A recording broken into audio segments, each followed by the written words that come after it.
The real deals are on the air now.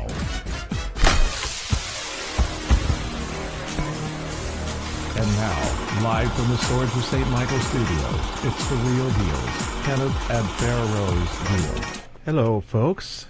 Greetings. It is I and my wife. What's that color red again? It's Fuchsia, Pumpkinhead. Her nickname's Fuchsia. That's right. Fuchsia tonight. And tonight, kids, we're going to go over the top 10 reasons why you don't want to be anywhere near spiritual warfare or deliverance ministry. So we're going to have fun talking about the exciting times that can occur when you're attempting to evangelize the possessed. So don't go anywhere. To vandalize, evangelize. Yeah, vandalize. I like that one thing where Irritate, we're just like going through the list. Time like, up, time down. Initialize, mummified. Hi, hi. Yeah, thanks. We got our new feature back in there, and I don't know. It's we'll have a little bit of delay, so be patient. It will show up. It's a little delayed. Yeah, for some reason or other, I think Facebook is updating kids, and so all of a sudden it just like bumped our old video out, so we had to start a new one. Hope you guys can find us. Yeah. Share it if you can. Please like and subscribe if you can, and don't go away. We're going to start what, Ken? The St. Michael prayer. In the name of the Father, and the Son, and the Holy Spirit. Amen. Saint Michael the Archangel, defend us in battle, be our protection against the malice and the snares of the devil. May God rebuke him when we humbly pray. And do thou, Prince of the heavenly host, by the divine powers of God, cast into hell Satan and all the other evil spirits who roam to the world, seeking to ruin the souls. Amen. Most Sacred Heart of Jesus, have mercy on us all. Amen. Something to mention also is that, speaking of prayers, we have all 3 decades of the Rosary up on the Real Deals page on YouTube if you want to follow along. 3 mysteries, okay? 3 mysteries. They're we different. actually use it here. So. They're different videos, okay? A lot of times when we try and help people get out of crazy situations, we tell them, play something positive, listen to positive music, play some prayers, pray some, holy chant, wonderful stuff like that, because it just lifts our spirits up. Yeah. It puts us in a different headspace from listening to all this negative news and all this other stuff on television, or even some of the programs today are just so negative. So what we did is we took the mysteries, beautiful mysteries that absolutely mystify our brain cells. The actual walk of Christ's life that is wrapped up into a meditation where you take these little steps in this little garden as you pray. And Ken's found some of those beautiful pictures, and it just really takes your mind through the walk of Christ's life. I think you'll like it. So if you need something to play, go to YouTube. Where is it, Ken? It's on the Real Deals, and it's one of the more recent ones, so you should be able to find them. Or you can just type in The Visual Mysteries on YouTube if you're having problems finding them. Oh, yes. And it'll show up in there. It'll be on the first search query page. And the interesting thing about this thing is we've done this sometimes. When you're helpless and you can't just go to text this on the fly, there was a gal who I told she's hearing the voices. And I believe it's oppression more than believe, but so I told her, I said, put that rosary on your phone or whatever, put it on the earphone, just let it play, because it's distracting your mind. It's very much so. There's so much to it, and it's like you said put on chanting, Gregorian chants, something positive, sweet. One house, one of the cases that we did, the person was playing the Passion of the Christ over and over. And that seemed to they didn't like to be in that room. So there's something about Passion of the Christ. And like Jennifer was saying, it's so good to fall asleep to something that's really positive and sweet and almost like monochromatic. I mean, I can remember years ago, back in the day, even when I was singing with a band, it's like I'd listen to racket music, just something loud and pumping, so you can just go to sleep. And I go to sleep on a dime. But this is really soft. It's soothing, and yes, Jen Evans, this is a great idea. If you're having nightmares, turn it on. If you're having a bad day, turn it on. If you're just wanting to take a little nap, turn it on. So, with that, tonight's top 10, Ken. Yeah, wow, look at Look at what? I know. Yeah, I think it's overlap, but it's okay. We got so many people. Thank you all for joining us. Hello, Jamie, Eric, Doris, Pierce, Jennifer, Matthew. I mean, there's so many people in there. I can't even mention you all. Michelle, thank you all for joining us. And if you have any questions, please post them. I'm trying to catch them as they scroll. I think I've got a delay in my Facebook, and our dear, sweet Deb decided she's going to spend time with the family this summer because, you know what? Ken used to let her have summers off. So the summer she's going to take off. If she pops in, she pops in. But other than that, we love you, Deb. And, yeah, exactly. Yeah. It's one of those things. Deb's on assignment, in other words. She's on assignment. Completely. As they used to say in the old newsreels. Yes. On assignment. On assignment. Yeah, we have this list, and it's like we come up with 11, only because we, came up with 11. It's all right, that's enough. 10 was the original goal. We got a heart from little Denise. Hello, Denise. Oh, Denise in there? Denise Primore. Yeah. Hey, Denise. Tell Ronna said hi. Yes. Okay, sorry to interrupt, honey. Oh, it's never an interruption. We're in good shape here on the time and all that. So let's start with number 1. We can actually look at our screen if you guys want to do that. And we'll add our this overflowed the page too, honey. All right, the number one reason that you really don't want to be in spiritual warfare and deliverance ministry. We need the Dave Letterman top 10. Ba-da-ba-da-ba-ba. Paul, could you play me some top 10 music? I know. We just, you need to get me a drum in here so I go, pow, pow, pow, and a cymbal so I can crash it. I'll get you one of those little sample things. You just press these buttons on his console. I mean, I could improvise, make my own leather drum. Okay. Number 1. The first one, I don't know if it makes sense. The time and attention some can need. This is when you find out that these possession cases require a lot of follow-ups and then, of course, assisting the exorcist. Well, not everybody might go that far. Some people will just be investigators, but... And when you do everything, you might even be the person they call, like a suicide hotline, when they're panicking because the spirit's starting to come back. That's a lot of time and trouble, and it wears off real quick for people who are newbies. Because I didn't get into it for this. No. I just wanted to get on a haunting and sit on a stool and tell my story on whatever that name is, Paranormal Witness. Yeah, and I think that's kind of the attitude out there. You can name some of the cases. I mean, some newbies actually had worked on a case for 5 years, and then it turns out when we looked at it, the gal was making it up. First thing, it's if it's going to go 5 years and it's not already handed over to pastoral care, priest and so forth, and the Office of Exorcism or whatever, something like that. Then there's probably something wrong. So we kind of suspected something right away. It's 5 years, man. It's that's even long for what we do. We're talking about years, even a long time when you think about it. Because all these others just accumulate, and then you have that one person still in your list.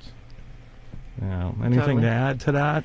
Which one did you actually read? Oh, it's just the first one about when people need a lot of time and attention sometimes, and it takes up a lot of your time, more than people give. Well, I think that this is a really good point to elaborate about a little bit, kids, because when you look at thinking, backtrack. When I had the idea that I needed to get this book out about haunted investigation, because a lot of people think that they can just go into haunted places and tell people, yeah, you've got an infestation, and they're like, oh, that's nice. There's so much more to it, because when you leave without finishing something, you haven't done the job. Okay? So when we talk about people that are in exorcism, deliverance ministries, you don't start something you can't finish. And if you can't finish it, it's imperative that you have other people surrounding you or around in other circles that you can call on so that they can finish it or they can help the person get finished.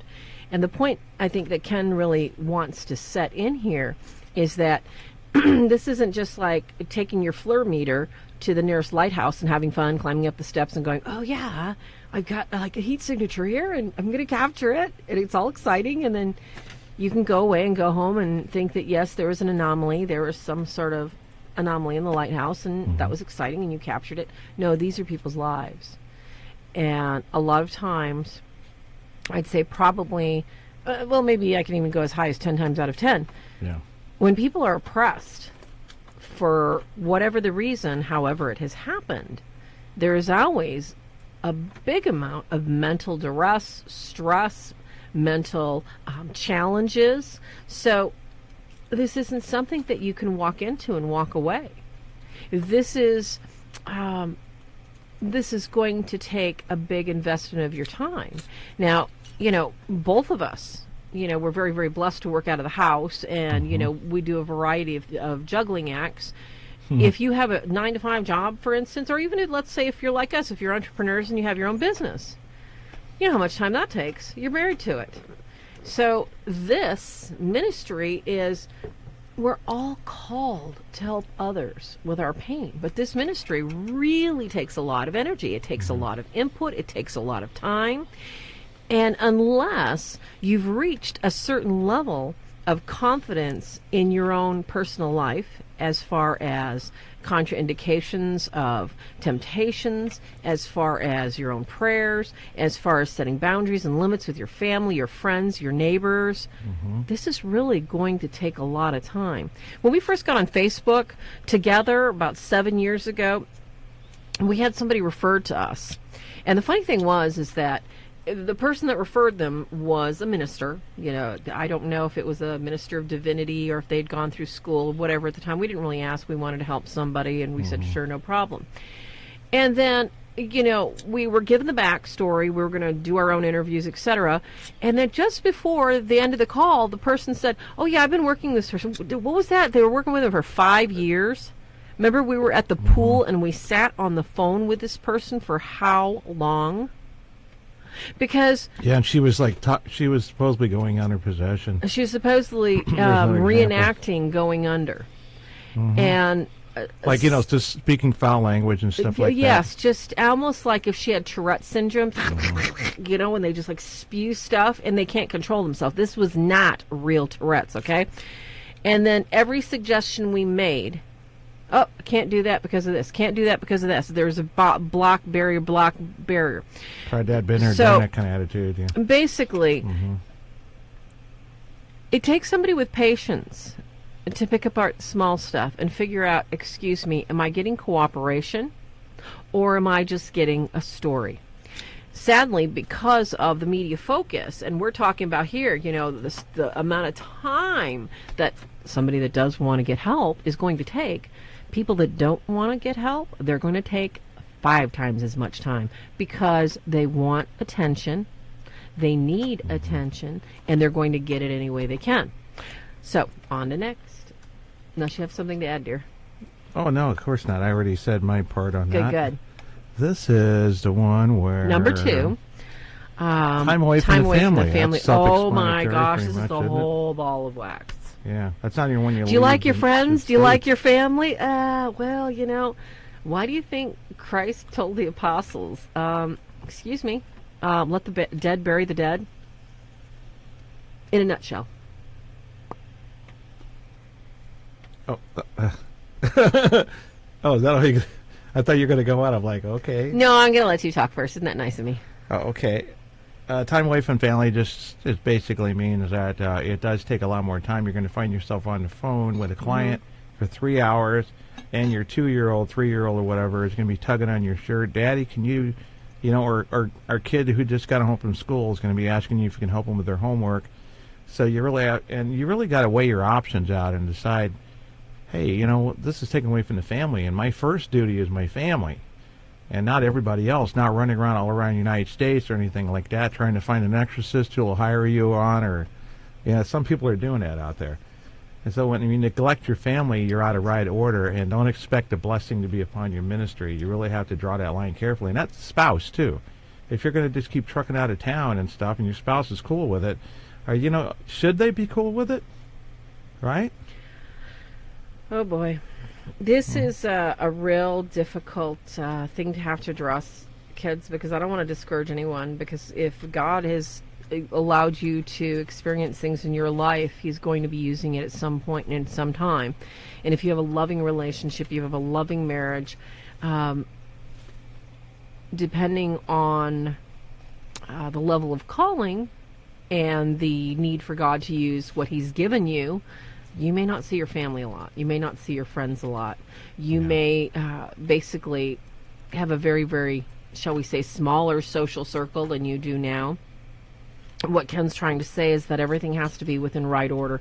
God is not going to allow somebody to be helping him in a specific ministry if they aren't spending time. Let's just say their status in life is, they're single, they're taking care of, let's say, an ailing parent, and they're a CEO of a corporation. Mm-hmm. Well, if you're not taking care of the mother that you said you were going to take care of, if you're going to relegate your corporation to other people just so you can drop everything and do this, that's fine and great. I'm sure God can use you.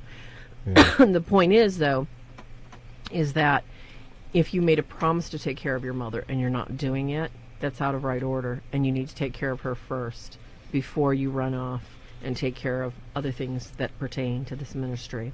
And as far as family goes, you cannot,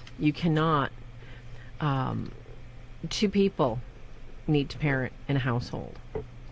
And if one person is doing this and they have a super tight grip on their prayer life and a super tight grip on their home life, and they have taken care of God, their spouse, their children, and their job in that order, and they still have time for this, that's a blessing to those that they're helping. That's very rare. Very, very rare. Yeah, it's a very tight squeeze. When he says that you're going to be spending a lot of time away from the family, this is, we'll tie this up at the end, but that's a big one. Time away from family, time away from friends, time away from relatives, time away from kids. The reason that deliverance and exorcism takes up so much time is because you have to walk where men can't see. You have to be where most men can't go, or they just don't, they're not ready to go. And the only way I can explain that is that I'm not saying that we're special or we do anything different or we're so wonderful. I'm saying that if you don't want to get taken out behind the shed and beat to smithereens, you've got to make sure that you're running with the right crowd of angels. Yeah. And anything else to add to that, dear? Because I want to elaborate a little bit on that. 3, payback. Oh my gosh. Mm-hmm. Yeah, start on that one. You cannot even begin to understand. Okay. Well, just to give you a little brief insight, all right, what Ken and I do is really unusual. As husband and wife team, we have 2 very different perspectives, 2 very different backgrounds, that there is no reason why more husbands and wives cannot do what we're doing within their church, within their parish, within their service to God and where they are. Little point in fact, today I'm on the phone with somebody that I haven't spoken to in probably, I don't know, maybe a year or so, but over the years I've known this person for like 25 years. And I'm not calling this payback. What we're doing is we're drawing a little picture for you of how you're going to constantly be harassed if you choose to step out and step in somebody else's business, like the devil's playground. You can't step on the devil's playground and haul off or hand walk any of his little play buddies without getting slapped, kicked, hit, something thrown at you. Now, I'm not saying it's going to make contact, but I'm going to say you're going to notice something's going on. That's a common one, too. Not for... So what happened today is I'm sitting on the phone with my friend, and all of a sudden I get this thing, hey, do you see that? Do you see this? I'm like, no. He's like, are you sure? Are you sure you're not seeing this? I'm like, no, I haven't talked to that person. He's like, really? What had happened is something strange had happened in a private, personal message space.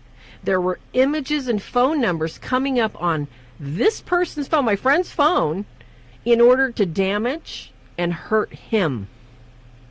This is how you know there's shouting and roaring outside your door. It's not hurting me. It's not coming over mine. But the poor person I'm talking to is like freaking out, going, oh my gosh, what the heck happened here? I'm like, I don't know. Any way you can explain a little bit of detail without... I don't want to give away the person's identity, but basically... Oh, no, not that, but yeah. What had happened is this is a person that was dumped by a spouse, all right, a number of years back. They haven't had contact with his spouse in a number of years. I haven't had contact with the spouse in a number of years, and all of a sudden this person's image and the phone number is coming up in our conversation. And it's text too, right? Yes, text. So we're getting images and phone numbers. It's not an app. We're not using like WhatsApp. We're not using Twitter. We're not using anything. This is a private phone. And he doesn't have her number because it did. We'll just say that he's not very happy with her. No, so he doesn't have her phone number in there, and I'm sure his new wife doesn't no want desire, anything to do with it. no desire for memories. We contact. went over it and we couldn't come up with anything. I mean, this is just any one of 100 anomalies that constantly happen that we just kind of go, okay, well, that's kind of strange. Whatever, you bless the phone and holy water, go on with your life, because you cannot. This is what I told Ken. You never pay attention to whatever cockroach is trying to disturb your day. Let's say, okay, Jesus, take care of him. Get rid of it. Don't focus on it. Don't think about it. That stuff happens constantly. And the payback Ken is talking about, the retaliation, there's two different kinds of retaliation in this world. See, we live in a fallen world. Yeah. And when you step into deliverance and exorcism ministries, what's going to happen is that you're going to have this nice target right here. You know that cute little target? On your forehead? The little target with the little red one? You're on going your to have back. a little one on your forehead, a big one on your face, and a bigger one on your back. And guess what? Every single person you love. My dog almost died. That's okay? a long one. That's a long Let's say that for But another one. I'm just saying, there are so many instances, everything around you is going to be affected. And the only way you can fight it off, like I said, you got to take your prayer to the principalities and powers where the level it started. The payback is a big one to go into It is. details. You can almost do a whole show on that. And you're right about that. For some reason, I never have gotten scratched or anything, but I've had a St. Benedict medal on since I was very, very young, before I was in first grade. I think that you build up kind of like you do build up a tolerance against things. I think you build up kind of an infusement in the same way with devotions to saints, and which I think is an interesting thing for people to consider. But yeah, and that it's like we're finding out with this technology that's available right now, the kind of crazy ways, flashing an ex that he hasn't been with for over how many years? Oh my gosh, at least 10. Her picture's coming up, and it's like she's adding a chat. And you know when you get like a multiple chat thing set up in text. Oh yeah, when you're texting Right. 4 or 5 people, You know they're in there. You know you can, and you're like, who are these you people? see everything. You know, I've done this with Billy, and it's like, who are these people? You know, it's like he was informing several people who were involved with the prayers, and Billy's in the chat room right now. And Reverend Billy. So you said know be right when back. someone's added you to a community chat or whatever you call it, there was no indication of that on Farah's phone. Nothing. It was just on his. What usually this means is that I guess a provocation. I think that we've gotten the science, and this isn't bragging or anything like that, but things get very different when we come in because we bring the solutions. It's not us. We're just pointing people in the right direction. Yep. And most of the time it's just very minimal, as the one video said at the very beginning, a little mini commercial about the real deals. But I think sometimes that's a provocation in itself, and they can't suck it up. But it's like, don't they know that she was just talking to him to catch up on old times or something, or to see how you're doing? I seriously think it was done to hurt him because he's in a new relationship with, and he's got How are you a gonna explain that beautiful, off? gorgeous wife. Yeah, I mean, she's absolutely beautiful. that's like taking it to a new level. It's like, oh and my it's like, gosh. why the heck, is this bothering him? Yeah. So, like I said, that's, it's nothing serious, but that's an anomaly that never happens. That's never happened to him before. It never happened to me before. Not before this. It just doesn't happen. And I think it's like I told Ken this morning. We're at a point in our ministry that this is really. It almost makes me want to cry because I'm just I don't know what to say. I'm so humbled. I can't even believe it's real. Yeah, I'm glad that we have that kind of effect. I mean, it's like I'm going to have to ask him, like, the last week. now what's going on? Where we live, our church has put our ministry, our names, and our numbers on the public website. On the diocese, not the church. The diocese Yeah. church. Yeah, so they poked it out there finally. not only do the little rats and the cockroaches know that we're going to be sticking our nose in certain places because people are calling us, contacting us, or they're referred to us, now we've got an even bigger target right on our roof. So I just... Not like we have to step it up, but we have to continue. I have to tell you, yeah, we do have to step it up. I do have to tell you that if you are not willing to make the sacrifices we're going to be talking about, payback is going to be much worse than little texts, cars being stolen, trees falling on houses. It gets a lot worse. This is just something. This is just one of those little. This is a little poke. Say, ha, I'm here. This is a joke. It wasn't anything really. So we should probably outline how to, and it's like some. We of will this at the end. We techniques, can outline it. Even Father Chad Rippinger, the exorcist of now in the diocese of Boulder, I think. Yes. And he mentioned about that he had to draft his own prayer, and I'm like, that's what I related to him in 2013. I heard him on video before we met him in person and everything. I was like, okay, somebody finally gets it. Some people looked at me weird. Like I said, I got to say these protection prayers every day, even if I hadn't had a possession case in a couple months. It's necessary. And Father Chad had to draft his own prayer because he couldn't find one that was working. And what he did is he figured out, and he narrowed it down because even I didn't do that. You have to claim your rights, power, and authority over all of your possessions, your finances, and then you say the prayer that says, and I now, by the blood of Jesus and through the merits of his sacred wounds, I now reclaim rights, power, and authority over anything which I or any member of my family may have lost or conceded to any demonic spirit. And this is the key part. And the Breaking Curses prayers has something in there like that. And by the chance, I modified one of those prayers years ago that are on our site. But the other one is too, Father Chad's prayers on the bottom of that page, Breaking Curses. But it's amazing that he had to find out the hard way because they didn't teach him where he learned. He's a PhD, so that's how it's like. Even the priest didn't get it right the first time. No, we have a question from the chat room. I don't want us to lose. All right.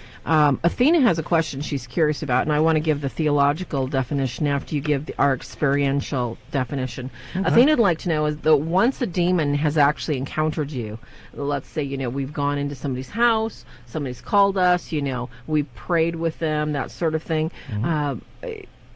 Isn't it that once they meet you, they will always know who you are? Yeah, that's a good way to say it because the same spirits that tormented Deb in the past, they're still trying to mess with their family now.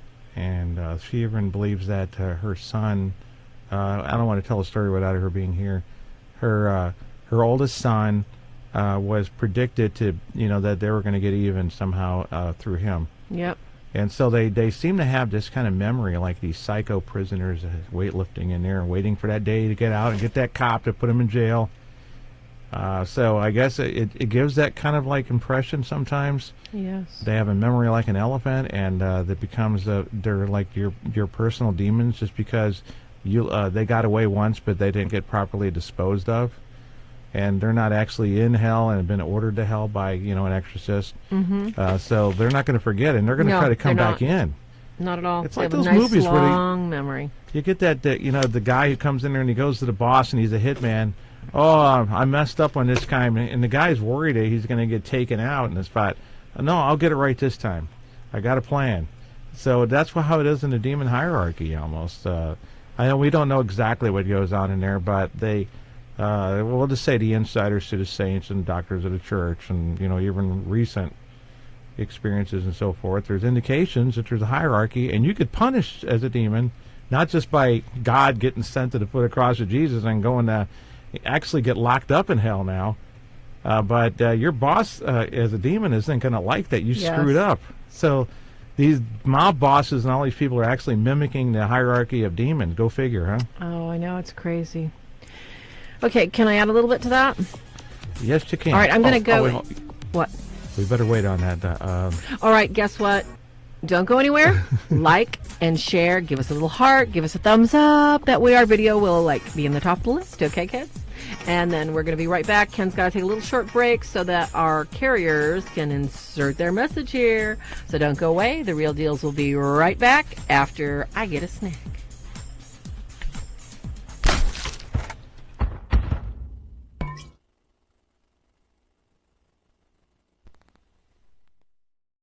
We're back. All right, kids, we're going to jump right back into the topic we were talking about 2 minutes ago. We're talking about once a demon has the encounter with you because, you've stuck your nose where it does belong. Okay, we're talking, in other words, you are being blessed in deliverance and exorcism ministry. Once you've stuck your nose in, can a demon always know you? Now, I'm going to come from, I see hearts. I'm going to come from the position of what I've learned from studying Thomas Aquinas, Robert Bellarmine, and some of the great theologians. Also, if you ever have a chance and you want to learn more about spiritual warfare prayer, supernatural, Sensus Fidelium, Father Rippinger, I can put that up later, is really, really good to look into. What I wanted to come at, though, was there is a belief by some of the saints that we have a personal demon. In other words, not just as our family and the sins that they commit attract specific ones, but there's a belief that we have one that is specifically going to tempt us over and over and over again until we prove that we can refuse everything, refuse all temptations, turn away, and not engage in any way, shape, or form, and even wash it and scrub it from our mind, which is going to take a lifetime to do. All the saints had to. That point first. The second point being that there is also this belief that these immortal beings, these created, beautiful, amazing, immortal creatures that chose non serviam, they chose not to serve. They chose, they said, we're not going to go serve men. We're not going to love men. Well, they used to be beautiful anyway. What's that? Yes, used to be beautiful. Now, yes, they're very, very ugly. So it's believed that, and as far as are they going to know you forever, that there are millions of demons here in the earth, in the caves, in the water, in the air. There's also so many other demons of the air and still outside of earth that when they look at a family or they look at an opportunity, and we're talking about probably some of the higher level demons, that they have to choose a time. They have to, when they choose a time to infect people on earth, that they have to look at, because see, time is endless for God. We're kind of like right here with a little speck that, we're living 1970 to 2025 or whatever. That's our time. And then, of course, our family time would include more time. So when a demon looks at it and goes, oh, yeah, I think this looks like a good time, I'm going to jump in and I'm going to grab a few families here. From what I understand, that's their capability. That's like this theology version of the string theory in a certain sense. Well, that's what Father Rippinger talks about, and that's what and so does and he gets that from St. Thomas Aquinas. St. Thomas Aquinas is just brilliant in how he brings together our understanding of immortals. So yes, they know you forever. I'd say that, all right, as the Romans used to do that turtle thing. It's almost as if it is a concerted, I see you. You may have knocked that one down, but here comes another one, and another one, and another one. So yeah, they don't forget you. It's tag team wrestling. Worse. Because they keep popping up like Weebles. Does everybody remember Weebles? It's like Weebles wobble and they don't fall down. That's it. Or I said Jason gets axe in his head, and you got to keep hitting him or he gets back up again. Yes. Now, before we're going to go on to the next one, Jennifer's got a really good question. I want to talk about this real quick because I think it's important. She says, okay, I presume that the angels, evil angels, Satan, and his minions, the reason Satan is on earth is because he was cast out of heaven, the beautiful heaven, and the presence of God. Sin is without the presence of God. So why wouldn't God just cast him right into hell? I'm listening, Ken. She wants to know. Okay, that's the end times thing that some people believe that demons were always chained into hell, but the fact is, if that was true, how did they teleporting their thoughts to us to be able to get us to even do something so simple as to eat an extra piece of cake when we gave up cake for Lent, or gave up seconds or whatever, some little temptations like that, or big. So you got to realize, it's like you just said, personal demons. So they weren't all chained into hell as a result of Jesus dying on the cross. It did change, the plateau, the play field, and everything by giving us one up. Oh, totally. And they obviously didn't have the stronghold that they did. No. And according to Anne Catherine Emmerich, the Mystic of the Church book, she's the one whose writings inspired the Passion of the Christ in detail. That there's a lot of spirits, not just ghosts, were flying up from the earth because they were free. There were trapped spirits of every and sort. this was something that not just her but others have claimed to see too. So we got the idea that the woe to the earth and to the sea because the devil has gone down to you in great wrath, knowing but he has a short time. Yes. Now, how much does that apply today? What we were just talking about with payback, Farah? Oh my gosh! It's it's amazing the trouble they go to. It's never ending, and that's why I said, okay, it's like every little step to get where we're at. Okay, to basically be approved or actually be recognized by the church, the bishop, the priest, etc. Then from there to have the Office of Exorcism open, to have the recognition that this is us and this is, how we serve as in our volunteer capacity as, a consultation team.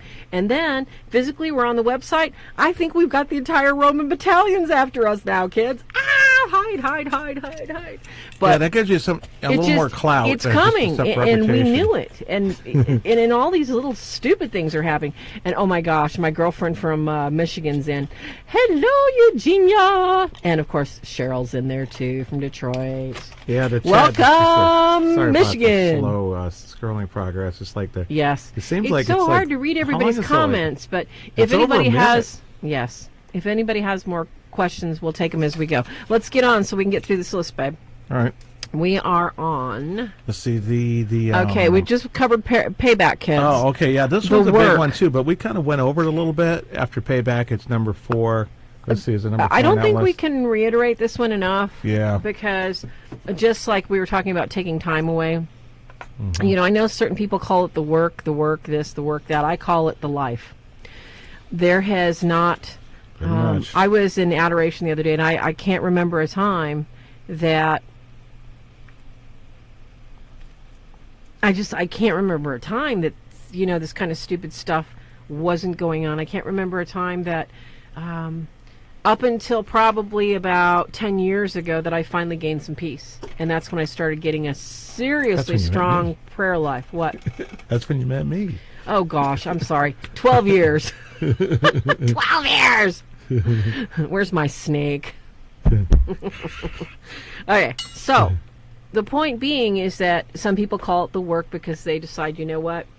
I've got a lot of pain. I've been through a lot of experiences. I'm going to help people. And that's what I tell people. Because there are a number of people that have experienced really horrific things. How do they get out of it? They have to turn away from everything they've done. And they have to lead a very holy life. What do we mean about holy? Remember what we were talking about earlier? Do you like your friends? Do you like your family? You like that?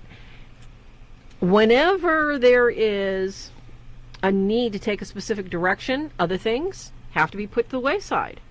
So there's a lot of things we don't do because we have to commit a certain amount of every single day in the spiritual sense with God. Because if we don't have that protection. And I guarantee you, if you don't, you won't either. So, I mean, honestly, this probably should have been one of our top ones. Why? No particular order. Why? You don't want to do... Why would you want to be a part of a deliverance team? Why would you want to be a part of an exorcism team?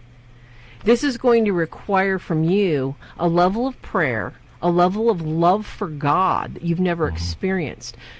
And the more you love God, the less you want to watch sitcoms. The less you want to go sit at a beach and watch half-naked people run around, although it's kind of hilarious, especially if you had a glass of wine or two. But you're not interested in the same frivolities that you were. You leave all that stuff that you thought you were interested. Oh yeah, I got to have the news dress. No, you don't want that anymore. Oh yeah, shoes. Music too. Your music. Things start to disturb you on a level. The music, the news. You don't want to listen to news. A half-hour news, and you're like, done. And this is what I'm talking about. Those are some of the things that can. Yes. Happen. It's hard not to watch the news now. A lot of things hanging. It really, really is. There is no way, though, that you can choose to do any level of deliverance ministry with people and not have a daily morning, noon, and night prayer life. You just can't do it. I mean, you can try. I mean, there's lots of people we know that do, and that, maybe, I don't know, that I don't judge, but they're not having an easy go of it. They're having a lot worse than just some weird texts and electronics that go bump. They're having because electronics are just a lower level stuff. Yeah, they're having especially when major they don't damage physical health issues, major financial crises, and I mean, these are people that are just paranormal team investigators, or they assist with deliverance, or they're taken out for years and they end up in comas with health issues in mental hospitals for a while. I mean, major things can happen. This is not anything you want to stick your nose into unless God says, hey, okay, time to play with me now, and then I'm going to put you in the arena. I think that's what people have to realize. Yeah. Like a boxer getting ready for a big fight, you got to take a bunch of hits, and you got to get hit so hard that you're knocked down a ton of times, but you got to keep getting up and fight right back. Yeah, one of the worst things about this too is a lot of people don't realize they got hit with payback number 3. Oh, that's so true. And they don't realize that number 4 isn't evident because they just think that they're doing the right amount when they're doing the minimum, and those are the dangerous combination because of the. How about the gal who went to nursing home for 3 years with a mysterious illness? Yes. She's only like 45. That was so crazy. The last thing she did was try to help a family convert from Satanism. And she kind of got, I don't know, where the student seems to know more than the teacher. Kind of got really arrogant before that. Pride cometh before the fall, huh? Exactly. Let's see, on a little caveat thing in here, whatever you call it, is you can never again have a normal life kind of fits the whole thing. But I wrote that in there. It's 5A. And that's what we tell the people that come to us. It doesn't even matter if you decide not to help people if you're on a paranormal team or if you can't ever live a normal life. Once you've been exposed, and we're not just talking about ordinary oppression like temptations, like am I going to have 3 pieces of cake or just one? That's ordinary oppression. Yeah. Okay. We got to get the terms in here. I mean, yes, maybe that's what we can do next week. We can go over terminology. Yeah, that's a good show for next week. Terminology. One of my worst topics too. Oh, isn't that wonderful? Term for that again? Okay, let's look it up for Ken. Yeah, when I got my catechism certification. Psychology class, I mean, going all the way back to the 80s or whatever, and anytime there was terminology in there, it's like, somebody made that up. It's like, I got to memorize that goes with this definition. If I made it up, it'd be easy. I know, right? and yeah, history, you're memorizing facts and dates and all that stuff. That stuff's always not been the easiest thing. Technology is another thing. Theology, anything with an ology on the end of it. Demonology. I would say, as we move forward, the time it takes to truly learn and understand experience truly makes a difference. Well, see, wait a minute, this is out of order. Oh, shoot, this is the problem with that. Which one are we on? I'll read it out loud to you. Okay. I wonder how, I must have missed that one. I think you did, because we are going from number 3, payback, to the work must have a religious prayer life. Yeah. Okay, now we're going 5. To the physiological, physical, and spiritual. I got a different effects. Thing on the page than I do on our notes. Yeah, that's okay. We can just read it. Yeah, that's the problem. I threw that in there last minute. Okay, so you want to start with the physical, physiological, or spiritual? Either one, because there's 3 of them, and I'll tell you what, they're not easy. Yeah, it's not so much the detail of them, but this is like one of the bullet points, you could say. The effects of the mind, body, and soul. And that doesn't even mean payback. That just means that, okay, I watched too much negative news. Eventually, I'm just going to be this pessimistic jerk. Well, it's like I was watching hockey really close, and I knew everybody's stats is when the Blues were doing really good. And it's like all I had to talk about was Blues. I'd be at the counter at the grocery store, and I'd be like, hey, the Blues are doing really good. Stuff like that. And, oh, yeah, did you see that goal Pedersen made? This is a while back. Hockey? In the 80s, that kind of thing. And another time in the 90s. But... when you eat, drink, and think something, it can have its effect, and you can ask the cops, the firemen, not so much, but psychologists sometimes need to take breaks when they deal with, because they're dealing with negativity. Some of them are oppressed. So what we got to deal with here is the effect on the mind, and in the case of the mind, it's always the soul, too, that's affected when the mind is affected, right? Yes. And that's something that, and then the body itself, we're talking about the physical illness. Well, yeah. Which one are we on? Because I we're on number 5 on the screen. I know, on the physical. On the physical. Yeah, that's okay. Well, let's talk about the physical. Mm-hmm. All right. So let's say you want to be in the Deliverance and Exorcism ministry. How are your concupiscible appetites? What is a concupiscible appetite? Do you like to eat too much? Do you like to drink too much? Yes, me. Can't be that way. When you're doing this ministry, anything you do or say can and will be used against you, because you're here on earth. You're in their playground. You're on their battlefield. And all you got is the armor of God and whatever you can do to kick it back. So what does that mean? Fasting.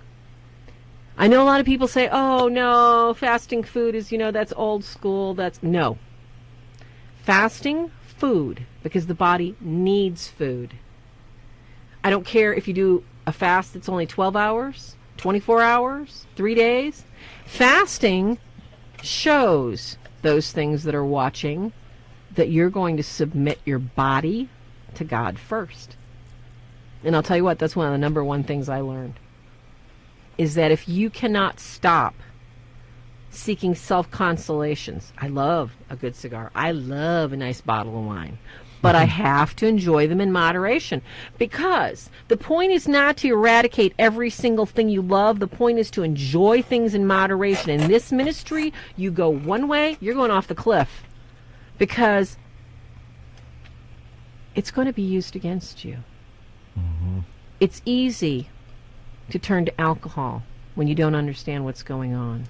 It's easy to overeat when the stress of your family, your job, your kids, your pets, your spouse, and all these things just start ripping at you. It's easy to overindulge in those things that are not healthy for us.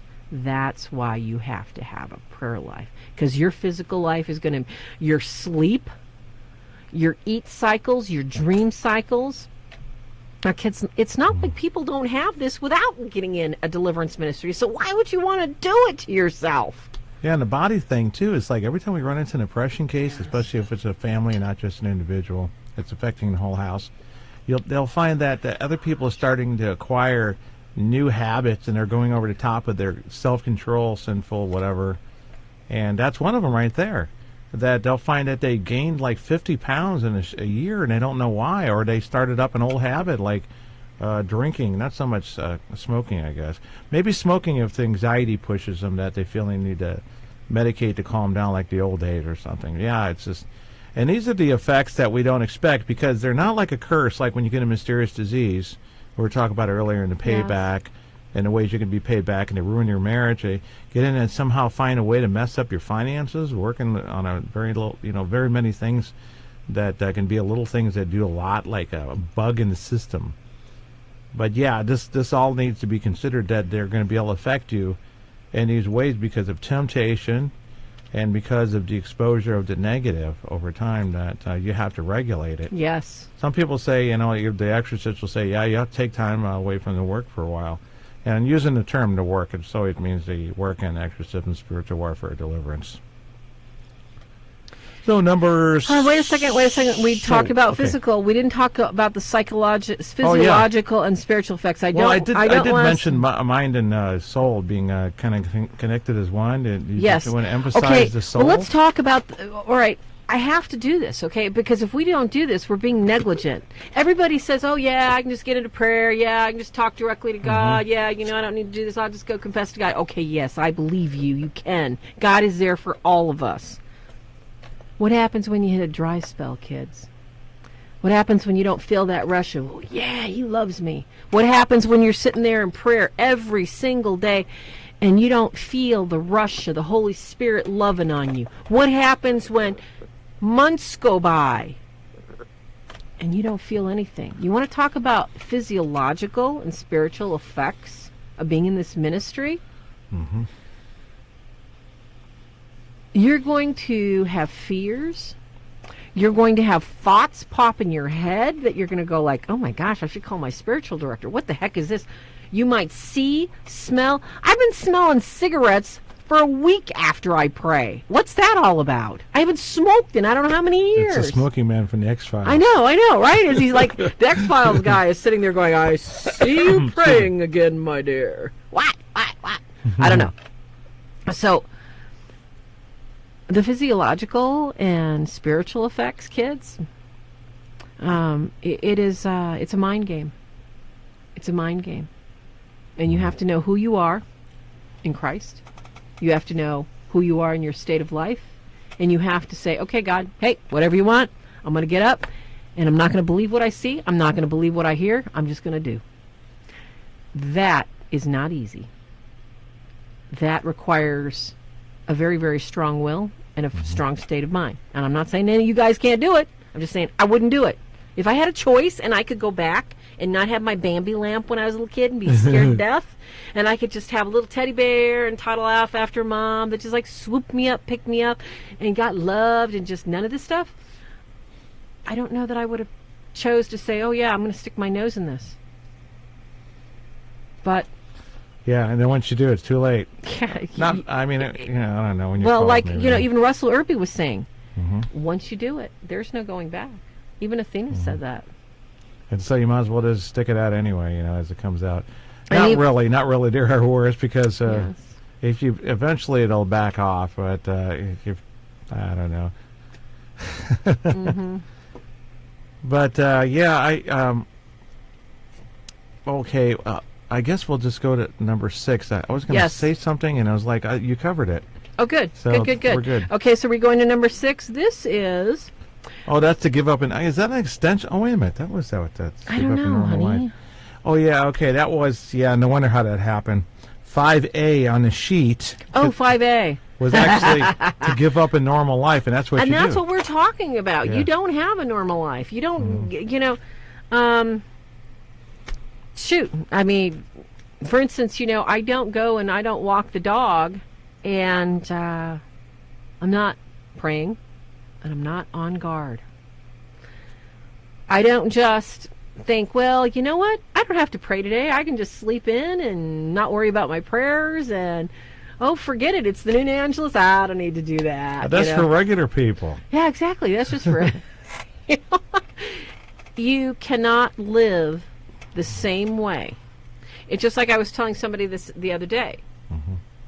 You can't do the same thing over and over again and expect a different result. If you want God to protect you from all this stuff that you want to help other people with, you have to spend a lot of time with God and convince him, yes, I'm a good kid. Yes, I'm a good kid. Yes, I'm a good kid. Help me. Literally. I mean, he gives us so much grace anyway, folks. It's important to remember that grace is ever flowing if we ask for it. And you've got to be constantly asking for it, because if you don't, you're not going to get it. And I think a lot of people, when they think, wow, deliverance ministry, I had something happen to me when I was a teenager, or, I helped this one person, and I really think I'm called to do this because I had this vision and I saw something. We live in a time of visionaries, great visionaries, little visionaries. We live in a time when the veils between heaven and hell are very, very thin. And I never in my life have I heard of more people that are hearing voices. And I'm talking sane people. You would think they're totally sane, hearing things, seeing things. Does that mean they're cut out and they should be, going into people's homes and saying, oh, yes, I'm going to help you. I'm going to give you a step-by-step plan. I'm going to help you, locate an exorcist, or I'm going to bless your home for you. No. That does not mean that at all. Just because people have visions and they hear voices doesn't mean they need pills either. It means they need more of God. Don't pay attention. Don't answer back. Don't listen. We talked about this on another one about, testing the spirits. But let's get on with our Yeah, if anybody wants us to elaborate on another show, we can do it. Yes, we can. Just send us a PM, kids. That's the one that was started to read off. The time that it takes, looking at the screen, to truly learn, understand, and make a difference is more than 9 years. It is. Because you can't possibly get it in. It's kind of like the PhD thing. And most of the people start off with the wrong resources. They read Hold on a second. What do you mean, the time it takes to truly learn and understand? Are you talking about... That's a discouragement. It's a major discouragement. People want to get started right away, and then they only last about 5 to 7 years. And there's a lot of people that I knew even early in the early 2000 or 2006, they're gone. One reason or another, they're gone. Health illness, they died. I mean, just to look at from the time that we've been together, how many paranormal teams we've seen, how many members have fallen away, how many people get into this, and they really, really want to help people. Their heart is in the right place. Yeah. That might work in psychology, but the health hits them. The physiological, the mental challenges, the social is a big one. You guys have no idea how people walk the other way when they see us. You have no idea. It's like, this is like high school all over again, except I get to be an adult and laugh about it. I mean, I'm being facetious, kids, but truly, when people find out who you are and what you write about and what you do, it's very, very scary. And that's just lay people. So can you imagine our poor priests that haven't been trained, or pastors that haven't been trained? And when there are serious cases, because we don't get the good cases, we don't get the simple, we don't get the little cases that it's just like, oh, it's just a bump in the night, you can pray it away, it'll go away. No, we get the really horrible. Yeah, and like I said, we used to get the interesting ghost cases because it's like in conversation or whatever. Now it's like they hold off all the ghost cases and then just go right to us when they think it's too much they can't handle or whatever. I don't know. Or they wait like 3 or 4 years and it's so deep and thick. But I'm not complaining. That's where it needs the most help. Because we like the interesting fascination, mystery, Scooby-Doo style ghost stories or whatever. Sherlock Holmes. Yeah, I don't want to seem like, Sherlock Holmes, it's like you're solving a mystery. Excuse me, just one more thing. But the time what he's talking about to understand and experience, you got to understand that anybody can understand that you're oppressed. But taking the time to invest in a walk with God so that you don't endanger yourself, your animals, your family, your friends, or anybody else, that takes time. It's not going to happen overnight. Yeah. It really does. Unless, of course, there's a miracle, and I believe in miracles, so it could happen. I believe in miracles. Number 7. All right, are you ready for number 7? Liability to the soul. We got to hurry up and get through these. You failed to help. Yeah, we'll do the best we can. If we can't get through all these, since we're going to be doing a list next week, kids, we're going to do like terminology.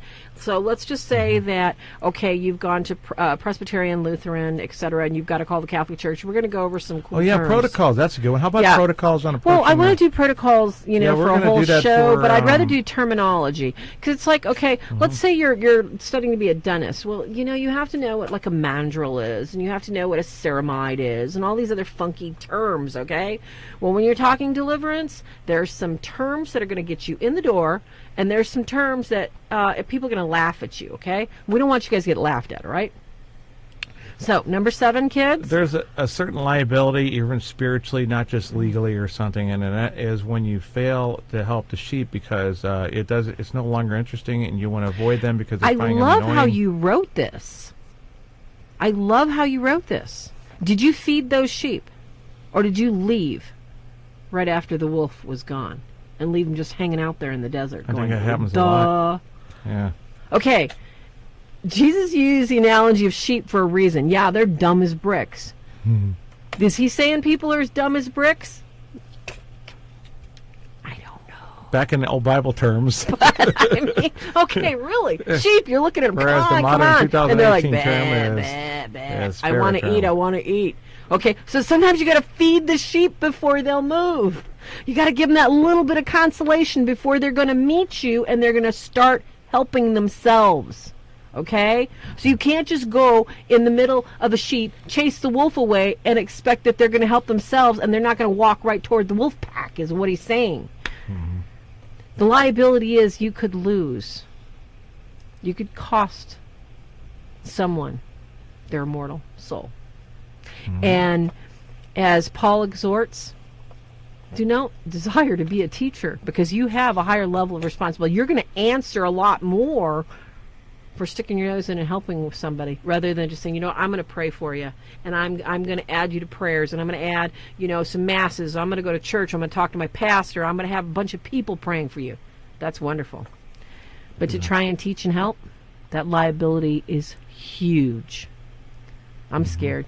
I no longer pray to make it to heaven. I pray I'm going to make it. I'm going to slide into purgatory. Maybe once I'm in purgatory, maybe I'll be like, hey, you lost your number. Oh, good. I'm going to take it. And I'll just skip my way into heaven. I'm sure they have visiting hours there.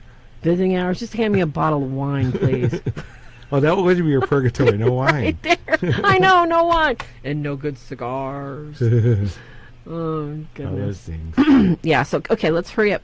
It's already 9:08. Sorry we're running over, guys. Well, not really, since we started about 9:05. I guess. Oh, yeah. Well, I just said that. You're not going to be popular if you're doing it right. Most are going to want to avoid you, not look it up to you. Okay, kids, the really cool thing right now is there's so many shows on TV. There's so many paranormal events to go to. And it all seems exciting. And it seems like, oh, wow, this is sensational. And this is cool. And this is wonderful. And if you've ever experienced anything, at first it might be. Because everybody's like, oh, yeah, look at the picture I got. Look at the picture I got. Oh, check it out. Oh, yeah, I got scratched here. Oh, yeah, my butt's got scratched here, too. Oh, yeah. Oh, my hair got pulled. Who cares? If my eyes got pulled. This is not a collect your injuries. Oh, well, what'd you do to stop it? Oh, no, I want it. I don't really want it to stop. But they're saying, oh, yeah, well, I did this and this and that, and I'm protected. No.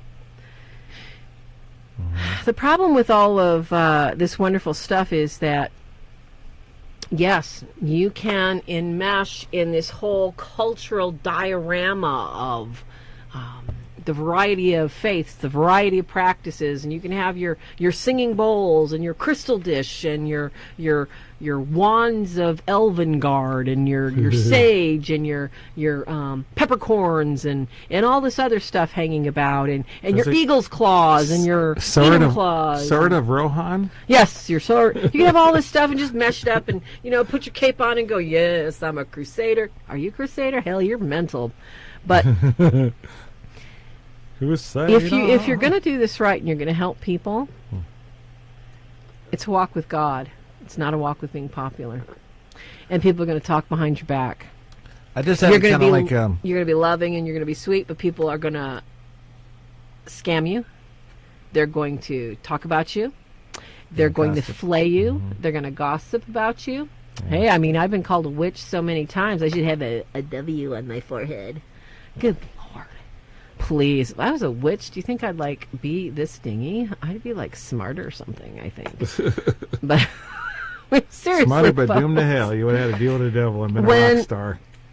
When people need attention, they look to external sources for popularity. They look for things that make them, A, feel good about themselves, usually at the expense of putting somebody else down, and B, that garners the attentions of others so that, in their estimation, they're actually worth something. And when we look to those external sources for a sense of worth, it's not going to last. And you will get hit. Your family will get hit. The people you love will get hit. It may not happen today. It may happen 10 years from today.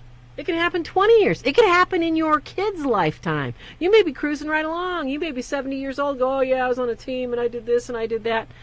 And then your grandkids are born with birth defects. Or oh, yeah, that's a... Well, now you get another topic. I know, that's totally. The payback. So this is the worst payback you do not want by doing it the wrong way. That's why, like I said, that's why I wrote the book Haunted Investigations. You remember Jesus said, before they hated me, before they hated you, they hated me. And basically, they're going to be hated in the same way that anybody who does something against him is not going to be popular. And when we tell the truth, it seems like we lose more friends, but not as many as you think. That was really funny. There was some controversy that went on like in 2015 because of some stupid TV show, and we commented on it. And the person actually ordered, who had like, 6,000 friends or whatever. Oh yeah, all you clergy and stuff, unfriend them. It's like I think we lost 2 people, and we had a lot of that. We had 800 common friends with this person. Social alienation is the name of the game, and everybody knows that from Facebook. Social alienation comes in the form that Father Lampert had spoke about. When people ask you, what diocese you're with or whatever, oh, I'm the exorcist, and then they have this, okay, and they cut it back away a little bit. That's what we get too. It's not like it's like you're cool at a party or anything like that. I mean, no matter what people's attitudes are initially, so don't expect this kind of false notion that you get on Facebook. And let me tell you, when you get to the convention and you're speaking, you're only going to have like 22 people, because people, I don't know, it's not what you think. It's not this giant book sales. I got paid all this money for our haunting. I'm going to be in the next Conjuring film, and then you get all this money. You don't get nothing. Just ask, guys like Ralph even for what he got for that movie. And it's not like you have a whole trunk full of skulls to parade in front of everybody and say, oh yeah, this is my haunted doll, and this is my haunted wall. And, okay, so you want to be a circus performer? Join a circus. That's what it is. It's like a sideshow, isn't it? It is a sideshow. And that's why, we get to 9. Getting recognition in order to be respected will never happen. Yeah. You're not going to be respected in the paranormal field. Okay, think about it. Paranormal, outside of normality. Okay, that could be anything from growing 2 noses to going bald and, gluing a Cupid doll to your forehead. It could be anything. You're not going to be respected. Why? Because the level of respect that people give others in this field is very, very rare. It's far and few between. I mean, we're very, very blessed that we have a couple of great teams here in Missouri, like Kim Baker-Looney's team, the Missouri Southwest Ghost Finders. Who really... I got confused. Because we get a lot of cases, folks, and a lot of times these people say, yeah, we called this team and we called this team, and it made it worse and made it worse and made it worse. We've never had a complaint about this team, I tell you what. Never. Yeah. So the level of respect goes with the ability of someone to live a faith walk and treat the people that they're attempting to help in a manner of dignity and acceptance, with the measure of truth that's more important than their level of popularity. That's the point with that. Okay, kids, brings us to number 10. I need that symbol, honey. Guess what? You kind of pretty much brought that up. That's the problem with somebody's list, is that some of them are actually covered by the one topic. If you can see on the notes the problem of the people that you can't brag about it, like a cop and this kind of thing. It's not this glamorous thing where you can just tell a stool story on every episode of any paranormal show ever, which is what we just talked about. So 10 is actually related to very much number 9. So which makes it easier because we can go right to 11. There is no money, fortune, fame, book deals. Oh, it doesn't matter what you see, what you think. Speaking of money, it's like, please don't call or text and ask if we charge to consult. We don't charge. We don't charge. We do not charge. Okay? Echo. Okay, let me tell you something. God takes care of us. God helps, send us work, send us donations, send us whatever we need. We don't charge. We have no reason. Why would you give something away for free? Why would you charge for something that God gave you for free? Why would you do that? What we do is a ministry. We don't tell you to volunteer. go through your closet and you should wear pink on Monday, blue on Tuesday, and black on Friday. That is a professional consultation. What we do is spiritual diaper changing. Literally. We get all the dirty diapers, we get all the nasty smells, and we get all the buckets to clean. There is no glory in this, only other than to God. You know, when we actually help people realize that, yes, I got to pull on my own rope, I got to pick myself up, and I have to do this with the help of God. Can't do anything by myself. So basically, I kind of look at us like, you know, he's the hammer and I'm the chisel. You know, I get to crack people and he gets to smack people. You know, it's like, and hopefully, you know, people realize that, you know, they can split that old dead stuff away from them, and they can choose, you know, to make sure that they stay nice and healthy. But if you're looking to make some money, there's very few circus performers like Bob Larson that can make $8,000 a pop, or any of these other. I mean, there's so many visionaries in Florida, New Mexico, where people come and pay them all this money for a consultation because, oh, they've had a vision. Don't trust any visionary, any vision, unless it's authenticated by the Bishop of Rome. Okay? That's another show on that one. Oh, yeah, that's another show we're going to have to do. That's but kids, I think that about wraps it up. Topics. I'm sorry we went over so long. But you know what? You can't worry about book deals or money or fame. Know that your life is never going to be the same. Know that we love you and we want you to live happy lives. We want to see you guys in heaven, okay? So say your prayers, rabbits, and never, never, never forget, battle's already been won. This is a temporary place. Earth is not our home. You are very loved. If there's anything, any time we can do, send us a PM, okay? We'll gladly help you, point you to prayers. Like, share our page. Check us out on YouTube, The Real Deals. And be there next week where we're going to talk about what? We're going to do the thing, how to approach the Roman Catholic Church and anything that you bring up in the chat room. Yes. So we love your questions. Keep them coming. God bless. Have a good night. Like I said, we went over. Sleep tight. God bless everybody. Cheerio. See you next week. Same time, same channel. Be there, be square.